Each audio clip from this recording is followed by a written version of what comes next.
그들이 즐거워하더라. 즐거워하더라. 아멘. 네, 아직도 거리가 먼데 라는 제목으로 함께 주신 말씀을 살펴보고자 합니다. 먼저 옆에 계신 분들하고 우리 감사 미소로 한번 인사해 볼까요? 저를 따라해 보십시오. 감사합니다. 사랑합니다. 멋있어서 미안합니다. 당신은 참으로 소중한 분입니다. 네, 이 감사 미소 네 글자 기억하셔서 우리 언제든지 만나면 이 네 글자 감사 미소로 인사하는 우리 성도님들 되시기 바랍니다. 오늘 우리가 읽은 본문은 돌아온 탕자의 비유죠. 너무 유명한 본문이고 잘 아시는 귀에 아주 닳도록 그렇게 많이 들으셨던 성경 본문이라고 생각합니다. 오늘 이 비유는 그림과 함께 말씀을 좀 보고자 하는데, 오늘 이 비유를 그린 그 화가 그리고 그 그림을 보면서 그 내용에 있는 것들을 우리가 한번 살펴보고자 합니다. 지금 보시는 그림은 빛의 마술사라고 불리는 1600년대 네덜란드 출생의 바로크 미술의 거장 렘브란트라고 하는 화가가 그린 탕자의 귀향이라고 하는 제목의 작품입니다. 렘브란트라는 이름을 들어보신 적 있는지 모르겠지만, 렘브란트는 별명이 빛의 마술사, 빛의 화가. 그래서 이 빛을 너무나 잘 씁니다. 그래서 누구에게 그 그림에 빛이 집중되어져 있는가, 그래서 그 그림이 가진 메시지, 작가가 말하고자 하는 내용들을 그 그림을 통해서, 그 그림에 나타난 빛을 통해서 말하는 그런 화가로 유명하죠. 우리가 보시는 이 탕자의 귀향이란 작품은 1663년에 그리기 시작했는데, 안타깝게도 렘브란트 본인은 완성하지 못하고 유작으로 되어 있습니다. 그래서 후배들이 렘브란트가 사망한 지 2년 후에 이 작품을 완성했다고 알려졌죠.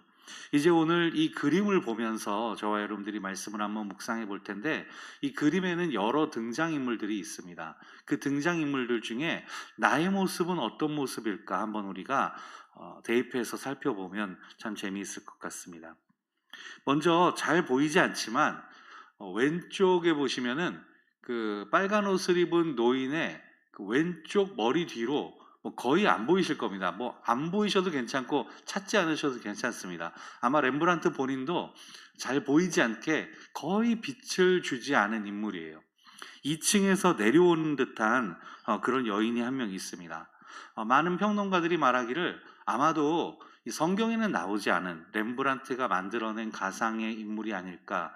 아마도 그 집안의 막내딸 정도 되는 그런 여인일 것이다. 그러니까 결국 큰아들, 둘째 아들, 그리고 그 여동생 정도 되는 인물일 것이다라고 추측을 하고 있습니다.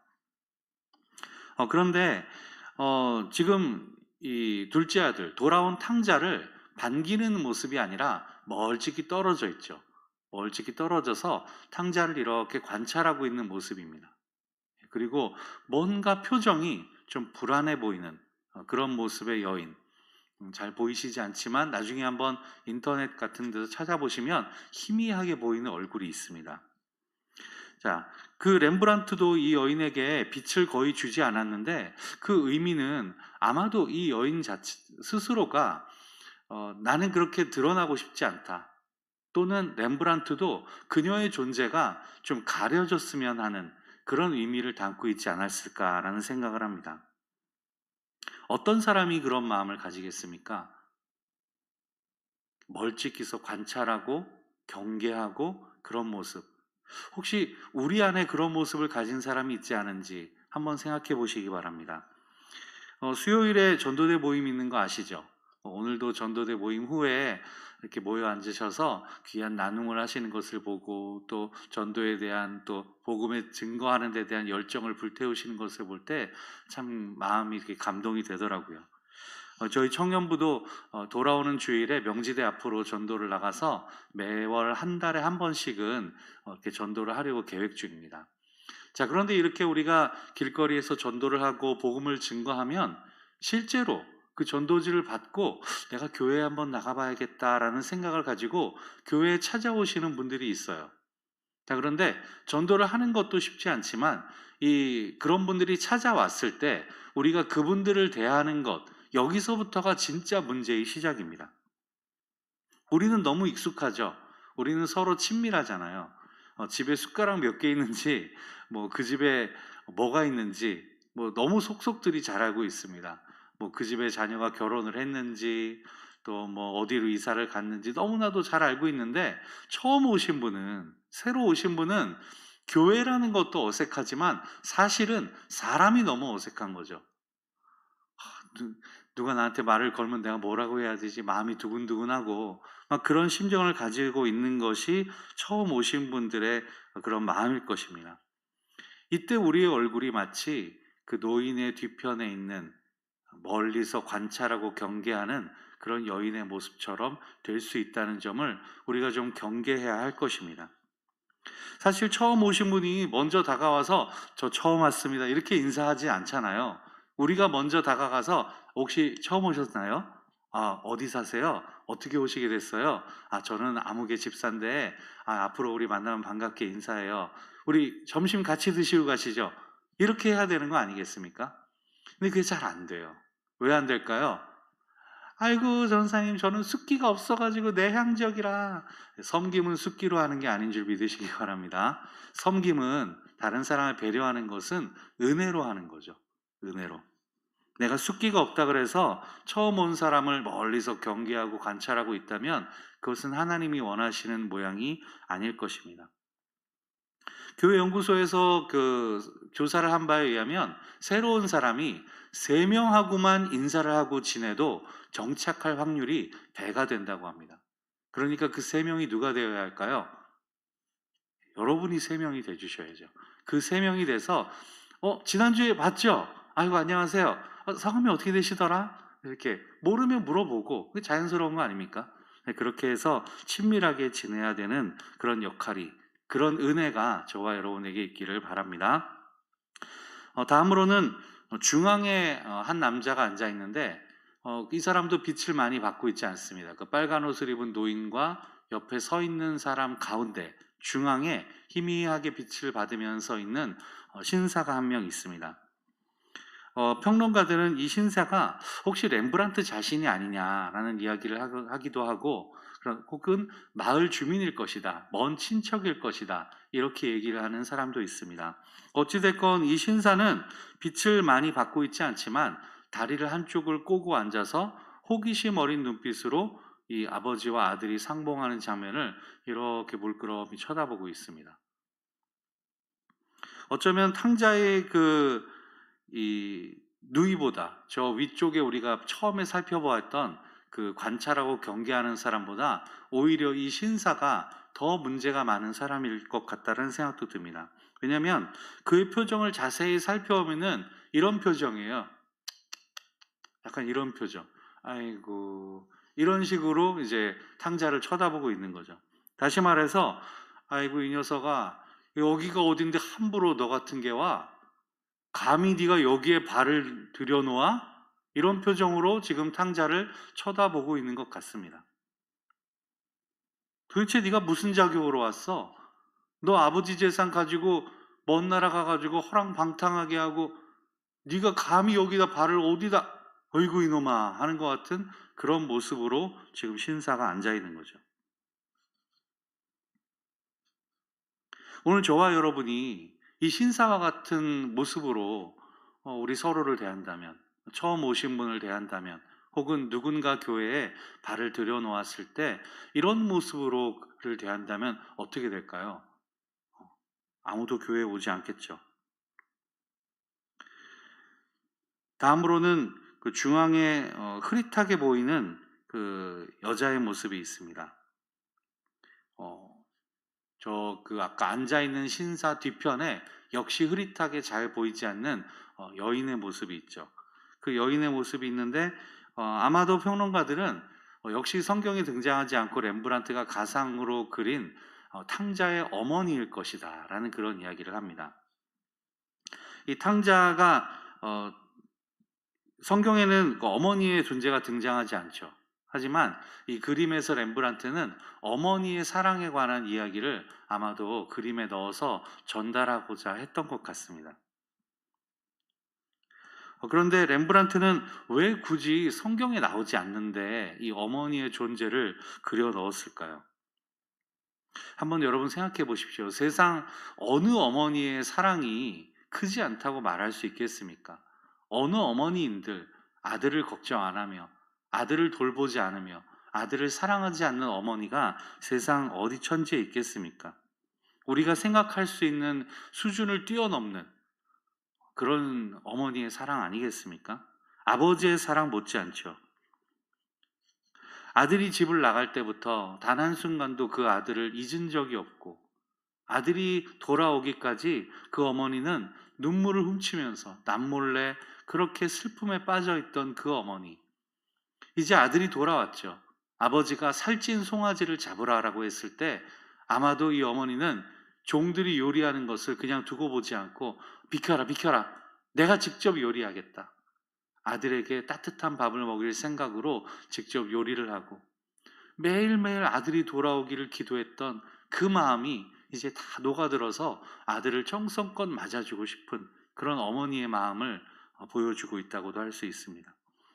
저는 단언코 우리 교회에도 이런 어머니와 같은 분들이 분명히 있다고 저는 믿습니다. 주방에서 우리 수고하시는 우리 권사님, 집사님들, 그렇죠? 저는 이 매주마다 메뉴가 달라지는 교회를 본 적이 별로 없어요. 그리고 거기다가 맛까지 있는 교회는 본 적이 없습니다. 저는 제일교회 와서 행복한 것 중에 많이 있지만 그 중에 하나가 매주 점심 메뉴가 달라진다. 그리고 맛있다라는 것이 너무나 행복한 일입니다. 그분들은 여름에는 땀을 뻘뻘, 겨울에는 송이 꽁꽁 얼어가면서 그렇게 식사를 준비하시죠. 누구를 위해서요?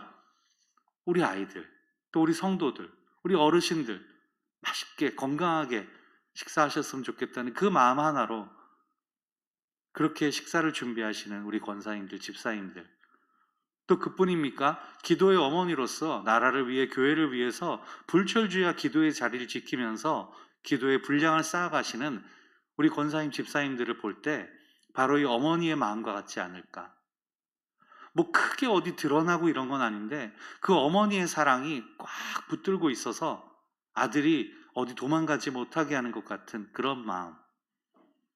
그렇지 않을까 싶습니다.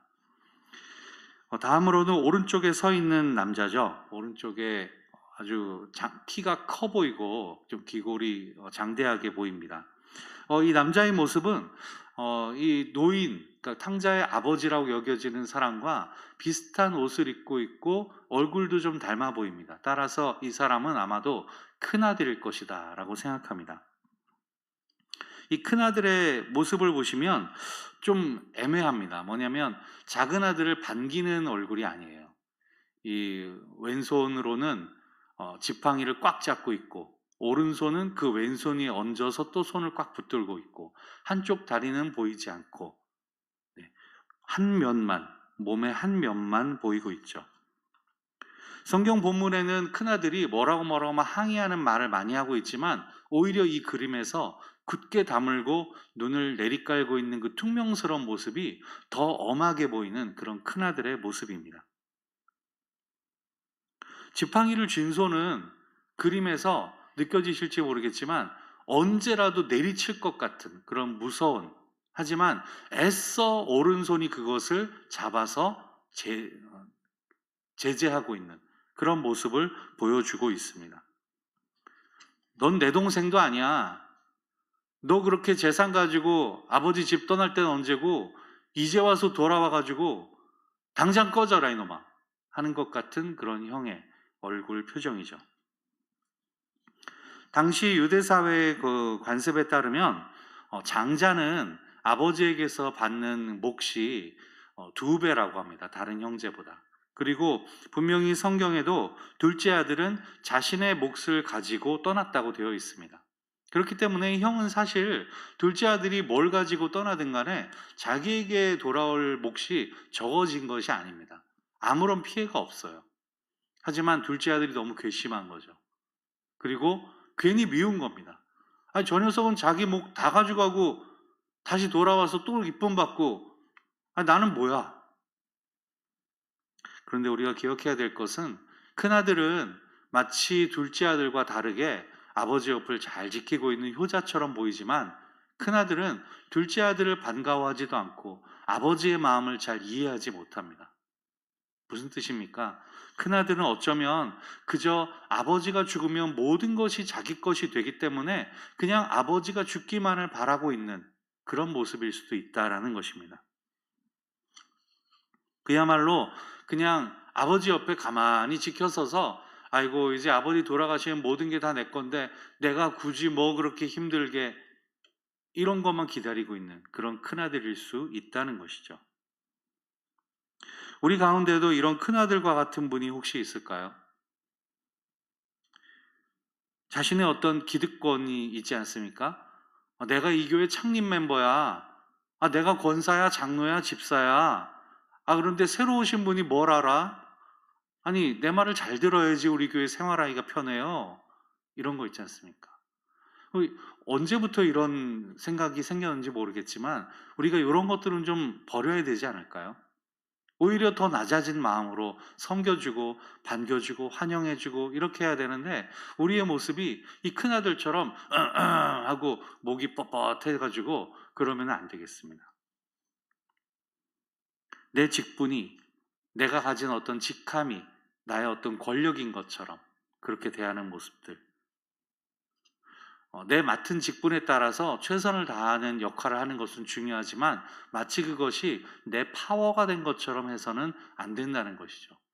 때로는 나 아니면 아무도 할 수 없어라는 교만함을 좀 내려놓는 것, 그것도 우리에게 필요한 일일 것입니다. 새로 오신 분에 대한 어떤 경계심, 관찰하는 것, 그런 것들을 내려놓고 그분들을 따뜻하게 맞이해 줄 수 있는 그런 마음이 우리에게 필요합니다. 다음으로 드디어 우리 탕자의 모습을 한번 보실까요?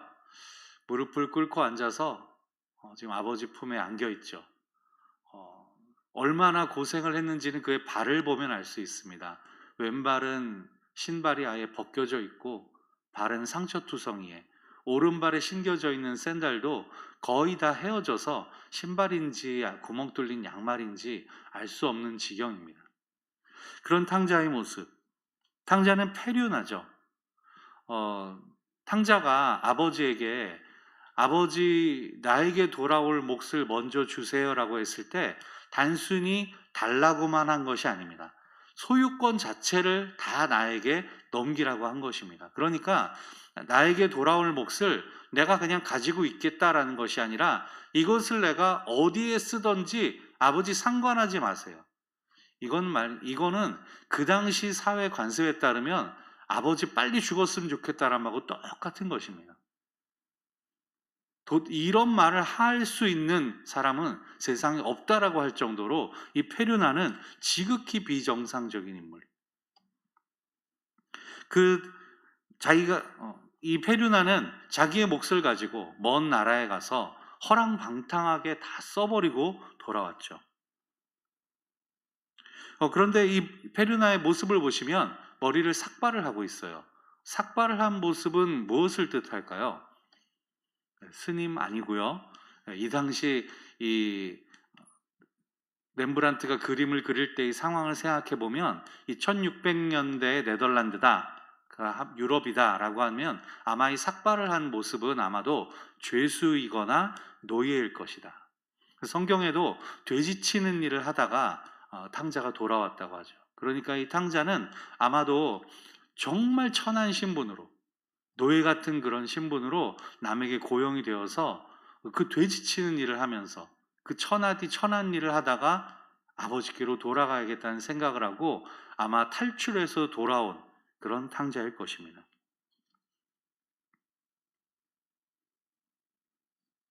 그런 비참한 신분이 바로 저와 여러분의 모습을 오늘 대변해 주는 것입니다.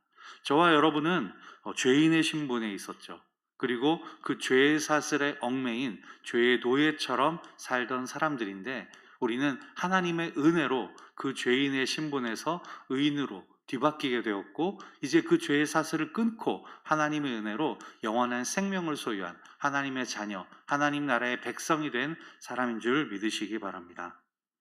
우리의 신분이 완전히 바뀌었습니다. 그림을 자세히 보시면 탕자는 허리춤에 작은 칼을 하나 차고 있는데요. 이 오른편에 칼을 하나 차고 있는데 많은 사람들이 이것에 대해서 이야기를 많이 나누었습니다. 혹시 누구를 해치기 위해서 그런 건 아니냐 하는데 그런 것이 아니라 어, 대부분의 많은 학자들이 이야기하기를 이 칼은 이 탕자가 아버지의 아들이라는 증거다라고 이야기합니다. 그래서 이 탕자는 모든 재산을 다 탕진했음에도 불구하고 그 돼지치는 허드렛 일을 할 때도 이 칼만큼은 소중하게 간직했다. 이 작은 단검 하나만은 소중하게 간직했다라는 것이죠. 그렇다면 이 탕자는 여전히 내가 아버지의 아들이라는 것을 기억하고 싶었다는 말이 됩니다. 다시 말해서 오늘 저와 여러분들이 하나님 아버지의 자녀다. 내가 하나님 아버지의 자녀고 하나님 나라의 백성이고 이러한 것을 기억할 수 있는 이 작은 단검과 같은 것이 무엇이냐라고 묻는다면 우리가 뭐라고 대답해야 될까요? 그것은 바로 사랑입니다. 우리가 서로 사랑할 때 다 사람들이 그것을 보고 너희가 내 제자인 줄 알리라 하셨던 예수님의 말씀처럼 우리 안에 사랑이 있을 때 완전한 사랑이신 하나님을 닮아가는 모습이 되어서 사람들이 저 사람은 하나님 사람이야. 저 사람은 성도야. 저 사람은 참 그리스도인이야라고 우리에게 말해줄 수 있다는 것이죠. 이제 마지막으로 아버지의 모습을 한번 볼까요? 아버지의 모습을 잘 보시면 눈을 감은 건지 뜬 건지 잘 구분이 가지 않습니다. 그리고 많이 노쇠해 보이죠. 하지만 그 두 손이 탕자의 양 어깨를 이렇게 어루만지고 있는 그런 모습입니다. 학자들은 이렇게 말하죠.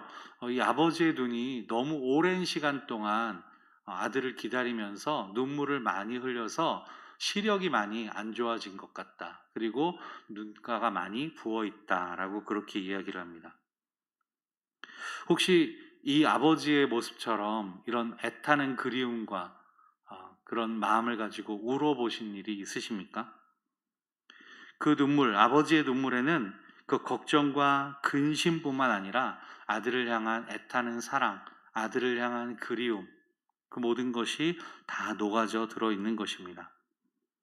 매일매일 아들을 향해서 마을 어귀에 나가서 이제 나오려나 저제 나오려나 하면서 아들을 기다렸던 그 아버지의 마음처럼 오늘 하나님 아버지께서 저와 여러분을 보실 때 언제나 돌아올까, 이제 나올까, 저제 나올까 하는 마음으로 그렇게 우리를 향한 사랑을 보여주고 계시다는 사실입니다. 그렇게 우리를 기다리고 계시다는 것이죠. 누구를요? 저와 여러분을 그렇게 기다리고 계시는 것입니다. 아버지는 두 손으로 탕자의 어깨를 이렇게 다독이고 계시는데 잘 보면 그 두 손이 좀 다르게 생겼어요. 그러니까 렘브란트가 의도적으로 손을 다르게 그렸다는 건데 오른손은 약간 가늘고 길게 그렇게 그린 반면 왼손은 좀 투박하고 짧게 뭉툭하게 그렇게 그린 것을 알 수가 있습니다. 그 의미는 오른손은 어머니와 같은 그런 사랑을 나타내고 왼손은 아버지의 사랑을 나타낸다라고 학자들이 이야기를 합니다. 이것은 무슨 말입니까? 우리 하나님 아버지가 크고 위대하신 사랑을 가진 분님이 동시에 우리를 향해서 섬세한 마음으로 우리의 마음을 살피시고 돌보시는 그런 하나님이시라는 의미입니다. 하나님의 사랑은 크고 넓고 태산 같지만 때로는 우리의 작은 신음에도 응답하시고 때로는 우리의 마음을 아주 세심하게 어루만지는 그런 하나님의 사랑이다 하는 것을 우리가 알 수 있습니다. 여러분은 하나님의 사랑을 어떻게 기억하시나요? 때로는 하나님이 우리에게 너무 엄하셔서 두려우신 분 이렇게 하나님을 기억하십니까? 아니면 나를 너무나도 사랑하셔서 내가 버릇없이 굴어도 될 만큼 그런 하나님이실까요? 가장 중요한 것은 하나님이 우리를 사랑하시는 그 사랑은 그 무엇과도 비교할 수 없는, 그 무엇과도 바꿀 수 없는 위대한 사랑이라는 것입니다.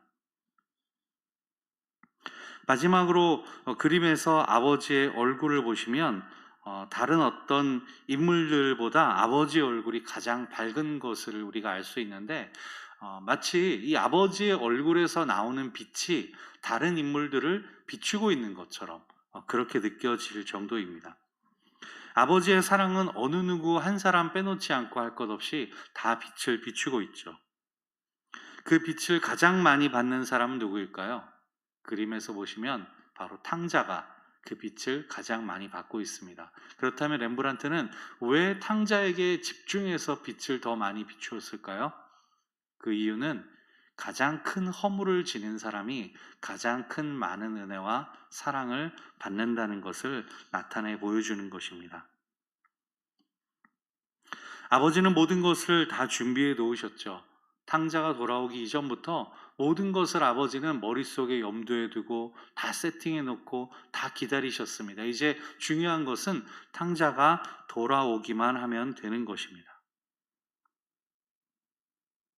하나님은 우리를 위하여서 모든 것을 다 준비해 놓으셨습니다.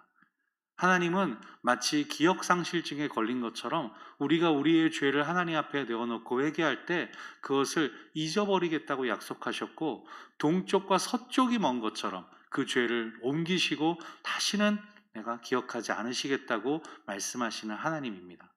그 하나님의 위대한 사랑 앞에 우리가 어떤 조건도 없이 그저 하나님 앞에 나오는 것이 필요하겠죠.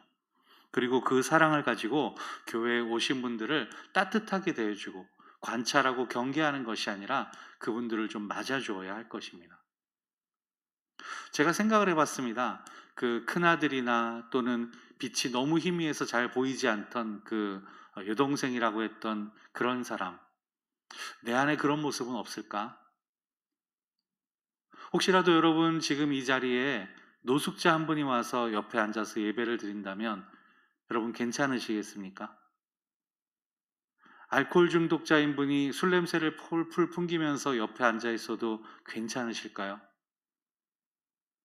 용서하고 들어주십시오. 조금 더 센 질문으로, 만일 성범죄 전과가 있는 사람이나 조폭이 와서 이 자리에 앉아서 예배드리고 싶다라고 하면 여러분 같이 앉아서 예배드리실 수 있을까요?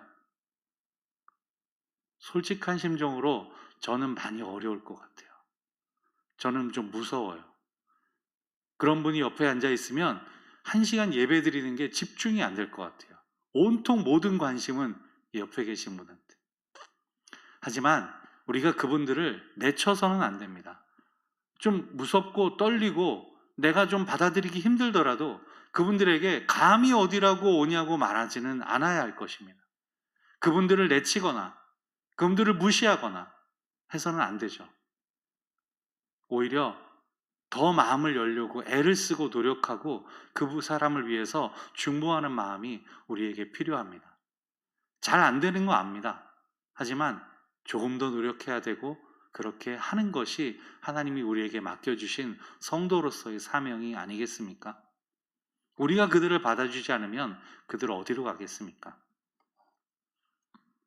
하나님이 보여주신 그 태산과 같은 그리고 섬세한 그 사랑으로 우리가 서로를 용납하고 서로를 배려하고 돕고 섬기는 우리 모든 제일교회 성도님들 되시기를 바랍니다.